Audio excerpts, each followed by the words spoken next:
اگر وندے ماترم میڈم قومیت کا معیار ہے تو پھر سوال یہ ہے کہ حضرت موہانی کی قومیت کیا تھی جس نے انقلاب زندہ باد کا نعرہ دیا؟ اگر یوسف مہر علی نے quit India Simon go back کا نعرہ دیا تو اس کی قومیت کیا تھی؟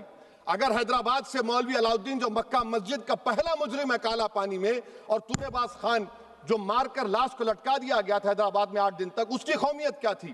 اگر عنایت اللہ کافی جو جہاد کا فتویٰ انگریزوں کے خلاف دیا مراد آباد میں، جب ان کو 2 دن میں پھانسی کی سزا دی گئی، اور جب پھانسی کی سزا کے وہ جا رہے ہیں تو عنایت اللہ مولانا کافی کی زبان پر کیا تھا؟ وہ رسول اللہ ہمارے پروفیٹ کی نعت پڑھ رہے تھے. کیا پڑھ رہے تھے؟ کوئی گل باقی رہے گا نہ چمن رہ جائے گا، پر رسول اللہ کا دین حسن رہ جائے گا. تو ان کی قومیت کیا تھی؟ مالٹا کی جیل میں محمود الحسن، حسین احمد مدنی 6 مہینے مالٹا کی جیل کی گراؤنڈ میں پڑے رہے، ان کی قومیت کیا تھی؟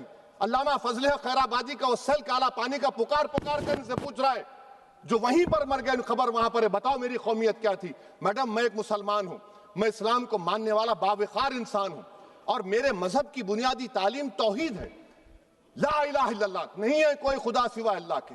اور قرآن میں اللہ کیا بول رہا؟ ایاک نعبد و ایاک نستعین، تم میری عبادت کرو مجھے مانو. مجھے کہاں سے مل رہا؟ آرٹیکل 25 سے مل رہا ہے. مجھے کہاں سے مل رہا ہے؟ Liberty of thought, expression, belief, faith and worship سے مل رہا ہے. تو اس کو جوڑنا یہ بہت ہی خطرناک ہوگا. اور ہمارے پروفیٹ محمد صلی اللہ علیہ وسلم جب مدینے کو گئے تو انہوں نے اس وطن کے لیے دعا کی، کہا کہ اللہ مدینے کی محبت ہمارے دلوں میں اور اضافہ کر دے، مکے سے زیادہ کر دے. تو یہ اسلام مسلمان ہونا، ہمارے ایمان میں ملک کی محبت بیچ میں نہیں آتی، اور ملک سے محبت ہے اور رہے گی ہمیشہ، کیونکہ یہ عظیم قربانیاں یہاں پر شامل ہیں جنہوں نے جنگ آزادی میں حصہ نہیں لیا. آج اگر وہ وطن کی محبت کا درس دیں گے تو بڑا غلط ہوگا.